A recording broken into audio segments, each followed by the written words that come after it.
தமிழ் ஆன்மீகம் YouTube channel பார்வையாளர்களுக்கு வணக்கம். நம்ம சேனலில் முதல் முறையாக பார்க்குறீங்கன்னா மறக்காம சப்ஸ்கிரைப் பண்ணிக்கோங்க. ஆன்மீகம் சம்பந்தமான பல வீடியோக்களை உங்களுக்காக தொடர்ந்து பதிவு பண்ணிட்டு வரோம். சரி வாங்க இன்னைக்கு வீடியோக்குள்ள போகலாம். ஆனி மாத பௌர்ணமி தினத்தை ஒட்டி சதுரகிரி நடை திறப்பு குறித்த முக்கிய அறிவிப்பு இது உங்களுக்காக. விருதுநகர் மாவட்டம் வத்திராயிருப்பு அருகே மேற்கு தொடர்ச்சி மலையில் பிரசித்தி பெற்ற சதுரகிரியில் சுந்தர சந்தன மகாலிங்க கோவில் உள்ளது. மதுரை ஹைகோர்ட் உத்தரவின்படி 2025ஆம் ஆண்டு ஏப்ரல் 21ஆம் தேதி பக்தர்கள் தினம்தோறும் மலையேறி சென்று சுவாமி தரிசனம் செய்து வந்தனர்.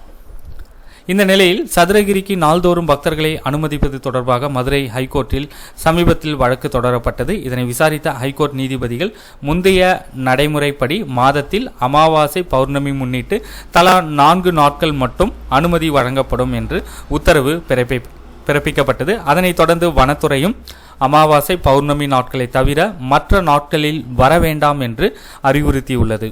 ஆனாலும் ஏராளமான பக்தர்கள் ஹைகோர்ட் உத்தரவு பற்றி அறியாமல் சதுரகிரிக்கு நாள்தோறும் வருகை தந்த வண்ணம் உள்ளனர். இந்த தகவலை முடிஞ்ச அளவுக்கு நண்பர்கள் அனைவருக்கும் தெரியப்படுத்துங்க.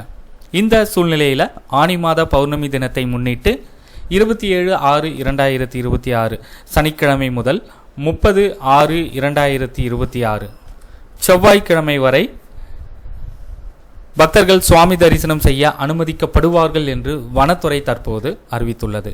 அதன்படி சனி பிரதோஷ தினமான அன்று சதுரகிரிக்கு செல்ல அதிகாலை முதல் ஆயிரக்கணக்கான பக்தர்கள் தானிப்பாறை மலையடிவாரத்தில் குவிந்தனர்.